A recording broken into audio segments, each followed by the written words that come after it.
Hey guys, welcome back to the garden. Today we are going to be dividing little blue mouse hostas. And if you remember from last year, these are the same plants that we took divides off of. We're gonna end up doing that again, dividing these two little plants into mini. And here's just an update on how all the previous divides from last year are doing. They're in this area. They spread past the original two all the way down here, which are doing well. And I think these shells are really preventing the snails from doing too much damage.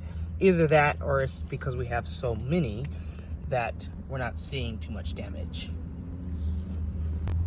But just like last year, we're gonna take our pitchfork and we're pretty much going to heave the hostas out of the ground once I remove the mulch layer, because we don't want to make a big mess and we want our mulch to look pretty clean, right?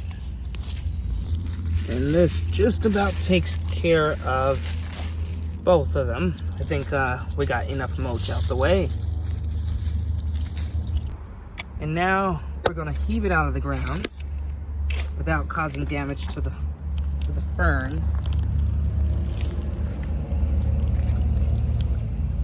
And these guys are really easy to pull out. And the thing is, sometimes the roots stay in there or little bits stay in there and you might end up getting another blue mouse.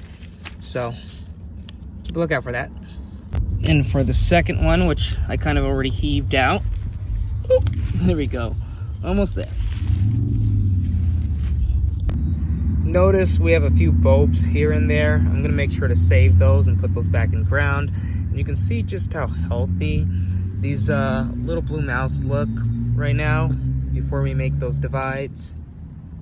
The way I'm going to do this is I'm going to place this down and use my hori knife to cut into a natural divide, which I don't know if you can see it, but straight down here is kind of a natural split. We're going to take it from there and divide it. Whoop. We kind of broke one by accident, but we'll stick that in the ground and it might grow. Whew. Cut through this one here. That's one plant. We could take this further because I noticed with these blue mouse is that they really do come back even as smaller pieces, such as these. So that's two plants on their own. This might come back, we'll see. I put these in ground before and they have come back, even without the small bits of roots. But normally you want to get as much, or at least a tiny piece of root on there. Take this down the middle here. We should have another piece. Whoops, and I cut off another. Oh well. You learn to be a little bit more careful next time around. So here's one. We've got a second, a third. We've got two broken pieces that we're going to stick back in the ground. And then I'm going to take this piece here, possibly split it one more time. A lot of people wouldn't do this much, but again, I've noticed with these blue mouse that even with the smaller pieces, you still get new plants. So, and it's just a lot quicker to get an area filled out, especially if you're not looking for something well formed within like this year, which I'm not really looking for.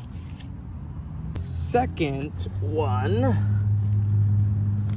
Try and be a little bit more careful on this second one without cutting up too many.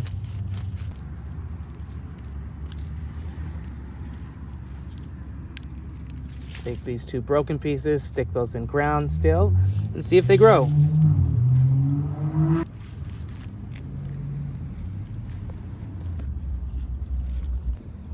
So I got two of the bigger pieces that I left, at least 2 to 3 stems on each. And we're putting these back in the holes that they originally came from because, you know, fill it back out. And we have the area that we would like to add them in. So we're gonna try and stagger them like boom, boom, boom, boom, boom, boom, boom, boom, boom, all the way down. One here, one here, one here. And once you plop these guys in ground, they will grow like weeds. These guys do best in part sun to shade. That's usually how I get good results, by putting them in part shade. Now, as you can see, they're most likely in full sun right now, but later on, just like all the others, they are in part shade for the better part of the day. I think they only get a good 3, maybe 4 hours of sun, if that, because they're in shade for the morning, and then late in the afternoon they're also in shade. They just get like a cut of sun for a good portion of the day. Don't forget to water these guys in, and then just know that, again, they will grow just like weeds with no problem. Well, isn't that perfect? It started to rain just after I placed these guys in ground. So I guess they'll get some extra moisture, make sure that they're well watered in. Here's what the area looks like now that they are in ground. It kind of just spreads throughout here. There's more areas as well. I'm just intermixing with ferns. By the way, these are tassel ferns, or Japanese tassel ferns. And the goal for this area is to have fern, bobo hydrangea, and then little blue mouse hostas in the area. I think we did put some deer fern in the middle though.